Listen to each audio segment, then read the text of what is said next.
बिस्मिल्लाहिर्रहमानिर्रहीम। अस्सलाम वालेकुम क्लास। होप सो आप सब खैरियत से होंगे।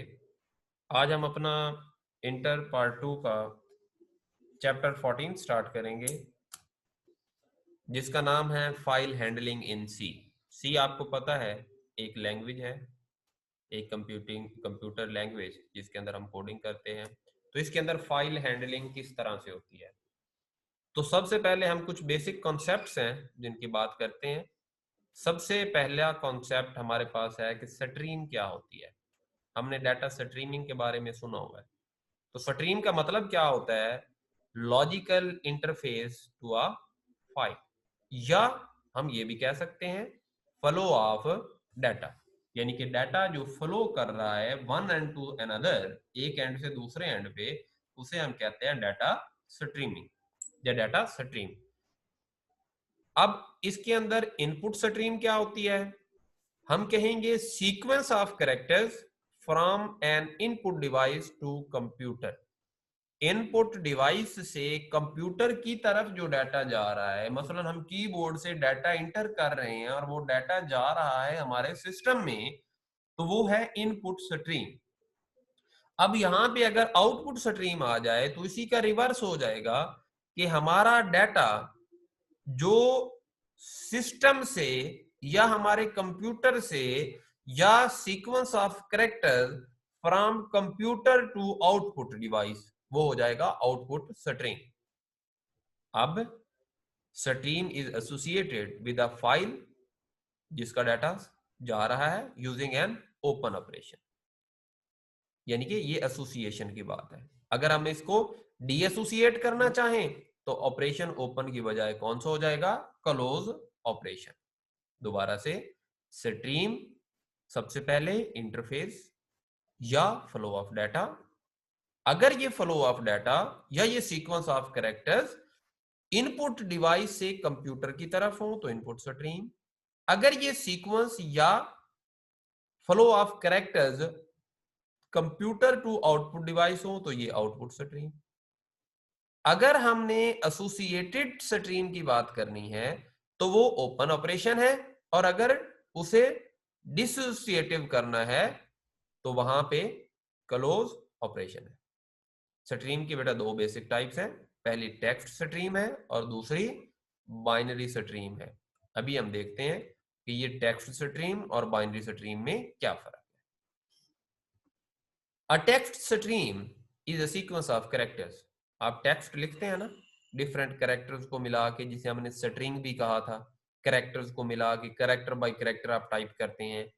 अ सर्टेन कैरेक्टर ट्रांसमिशन में अकर इन अ टेक्स्ट स्ट्रीम, जिस तरह आप टेक्स्ट मैसेजेस कर रहे होते हैं। Second one is binary stream, sequence of bytes, sequence of bytes, binary digits. अब जब ये बाइनरी की हम बात करते हैं तो हमें पता है कि हमारी जो मशीन्स होती हैं वो डिजिटल डाटा के अंदर सिर्फ बाइनरी नंबर्स को ही समझती हैं। तो इसका मतलब है इसके अंदर हमें ट्रांसलेशन की जरूरत नहीं पड़ेगी, हमारी डिवाइस इस स्ट्रीम को खुद ब खुद अंडरस्टैंड कर सकती है। The number of bytes written और read is same as number of bytes on external device. जितनी, क्योंकि अभी हमने बात की है ना कि इसके अंदर ट्रांसलेशन चाहिए ही नहीं, तो डायरेक्टली जा रही है, तो जितना डाटा डिवाइस पे है उतना ही अंदर रीड या राइट हो रहा है।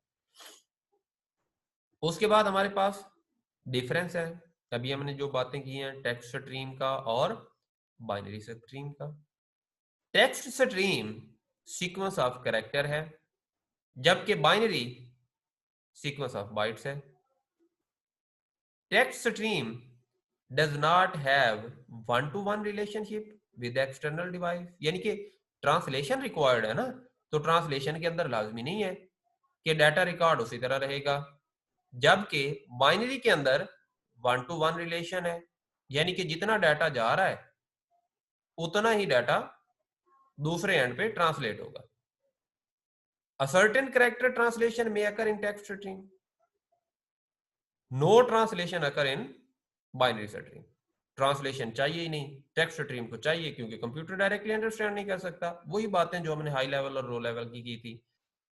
Text stream is less efficient, लाजमी सी बात है, पहले ट्रांसलेट करना पड़ेगा तो टाइम लगेगा, जबकि binary stream is more efficient. More efficient का मतलब क्या है कि इसको जल्दी कंप्यूटर अंडरस्टैंड कर लेता है, जल्दी प्रोसेस हो जाएगी। टेक्स्ट स्ट्रीम टेक्स्ट डाटा के लिए होगी, जबकि बाइनरी स्ट्रीम किसी भी टाइप के डाटा के लिए हो सकती है, यानी कि किसी भी टाइप के डाटा को हम बाइनरी स्ट्रीम में कन्वर्ट कर सकते हैं या बाइनरी स्ट्रीम को यूज कर सकते हैं उस डाटा के लिए। तो ये बेटा कुछ डिफरेंसेस थे टेक्स्ट और बाइनरी स्ट्रीम के। उसके बाद हमारे पास जो चीज आती है वो है फाइल एक्सेस मेथड्स। लाजमी सी बात है, किसी फाइल को हमें एक्सेस करना होगा, ओपन करना होगा, उस फाइल तक अपनी पहुंच बनानी होगी, तो उसका कोई ना कोई मेथड भी होगा, या हमने किसी खुली हुई फाइल में, किसी ओपन फाइल से कोई डाटा रीड करना होगा, कुछ डाटा राइट करना होगा, या कुछ सर्च करना होगा। The way in which a file can be accessed is called file access method, यानी कि जिस मेथड में हम अपनी फाइल्स को एक्सेस करते हैं वो है फाइल एक्सेस मेथड। अब ये डिपेंड किस पे करता है? On the manner in which data is stored in the file. Data जिस तरह से आपने स्टोर किया उसी तरह से ही एक्सेस होगा ना, जिस तरह से आपने डाटा फाइल में लिखा हुआ है उसी हिसाब से आप उसी तरतीब से जाएंगे। तो दो बेसिक मेथड हैं, पहला है सीक्वेंशियल और दूसरा है रैंडम। सीक्वेंशियल एक्सेस मेथड और रैंडम एक्सेस। अब सीक्वेंशियल से पता चल रहा है, नाम से ही पता चल रहा है कि यार कोई ना कोई सीक्वेंस होगा, एक तरतीब होगी, आप जंप करके दूसरे डाटा के पास नहीं जा सकते, एक तरतीब को, एक सीक्वेंस को फॉलो करते हुए आप एक एंड से दूसरे एंड तक जाएंगे। जबकि रैंडम के अंदर क्या होगा, आप जंप करके जा सकते हैं, आपको कोई जरूरत नहीं है सीक्वेंस को फॉलो करने की। तो हम देख लेते हैं कि सीक्वेंशियल और रैंडम एक्सेस में क्या फर्क है। Sequential is used to access data in same sequence in which it is stored in the file, यानी कि अगर A to Z लिखा हुआ है, A से लेके Z तक लिखा हुआ है और हमें L चाहिए, तो हमें A से लेके L तक सारा सीक्वेंस पढ़ना पड़ेगा, तब जाके हम इसे एक्सेस कर सकते हैं। This method reads and writes data in a sequence. To read last record, it has to read all records stored before last one. मैंने अभी बात की ना, A से सपोज लास्ट Z है, तो हम डायरेक्टली Z पे नहीं आएंगे, बल्कि A से लेके Z तक सारे रिकॉर्ड्स को रीड करेंगे और उसके बाद पहुंचेंगे Z तक। अब इस कंडीशन में क्या होगा, ये सिंपलर जरूर होगा, लेकिन आप खुद सोचें कि सारे रिकॉर्ड्स पढ़ के आने तक टाइम तो कंज्यूम होगा। तो जब टाइम ज्यादा कंज्यूम होगा तो इसका मतलब है हमारा मेथड क्या हो गया, स्लो हो गया। सिंपल जरूर है लेकिन स्लो एंड टाइम कंज्यूमिंग है।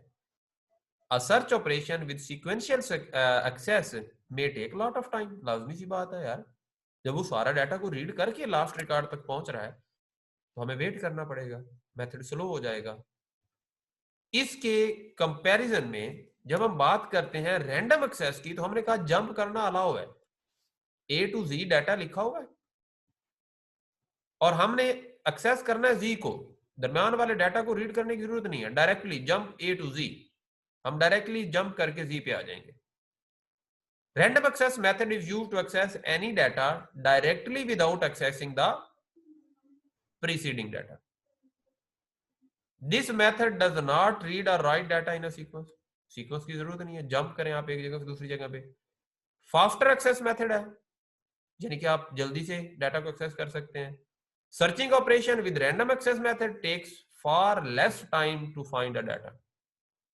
बताया ना कि उसके अंदर जंप करने की परमिशन है, जहां पे डाटा है वहां पे जाके डाटा को पकड़ लेना है, बाकी पिछला डाटा सारा का सारा इग्नोर कर देना है। तो इसलिए इसकी जो स्पीड होगी वो ज्यादा होगी। तो बेटा ये थी हमारी आज की क्लास, होप सो आप लोगों ने अंडरस्टैंड की होगी। अगर किसी का कोई क्वेश्चन हो तो वो बात कर सकता है क्वेश्चन के रेलिवेंट।